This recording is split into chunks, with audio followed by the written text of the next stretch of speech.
ଚାଷୀମାନଙ୍କ ଚାଷ କାର୍ଯ୍ୟରେ ବାଧକ ସାଜୁଛି କେନ୍ଦୁଝରର ନିଅଣ୍ଟିଆ ବର୍ଷା।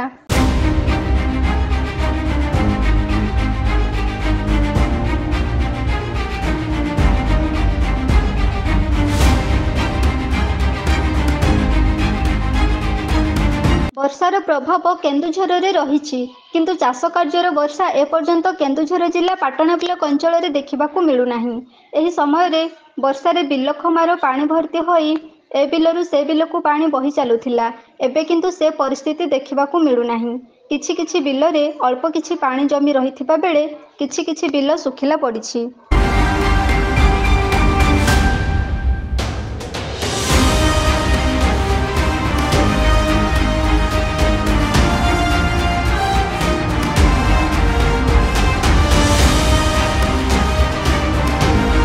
ଚାଷୀ ଭାଇଙ୍କ ମୁଣ୍ଡରେ ଚଡ଼କ ପଡ଼ିଯାଇଛି।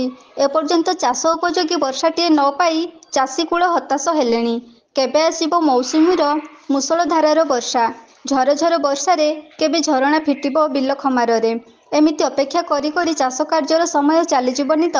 ଏମିତି ଅନେକ କିଛି ପ୍ରଶ୍ନ ଉଙ୍କି ମାରୁଛି ଚାଷୀ ଭାଇଙ୍କ ମନରେ। ଆଉ ଏହି ପ୍ରଶ୍ନ ହିଁ ଚାଷୀ ଭାଇଙ୍କୁ ହତାଶର ଫାଶରେ ବନ୍ଦୀ କରି ରଖିଛି।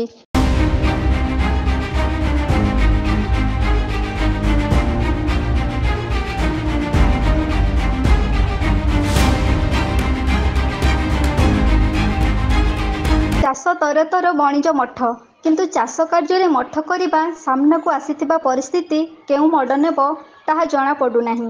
ବର୍ଷା ହୋଇ ଚାଲିଛି, କିନ୍ତୁ ଆବଶ୍ୟକତାର ବର୍ଷା ବର୍ତ୍ତମାନ ସୁଦ୍ଧା ନାହିଁ।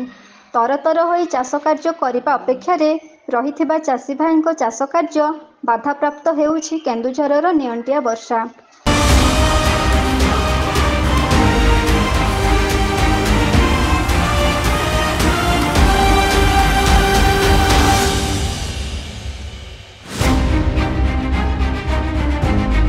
କିଛି କିଛି ଜାଗାରେ ଧାନ ଚାଷ ପାଇଁ ତଳି ପଡ଼ିସାରିଥିବା ବେଳେ କିଛି ଜାଗା ଶୁଖିଲା ପଡ଼ିଥିବା ଯୋଗୁଁ ଧାନ ବିହନ ଘରେ ରଖିଛନ୍ତି ଚାଷୀ ଭାଇ।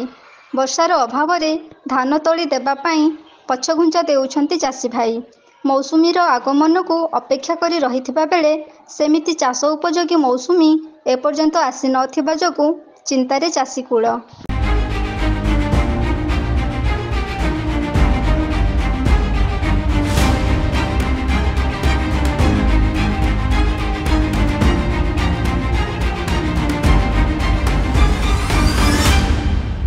କେନ୍ଦୁଝରରୁ ବାସୁଦେବ ସିଂଙ୍କ ରିପୋର୍ଟ, ଏବି ନ୍ୟୁଜ୍।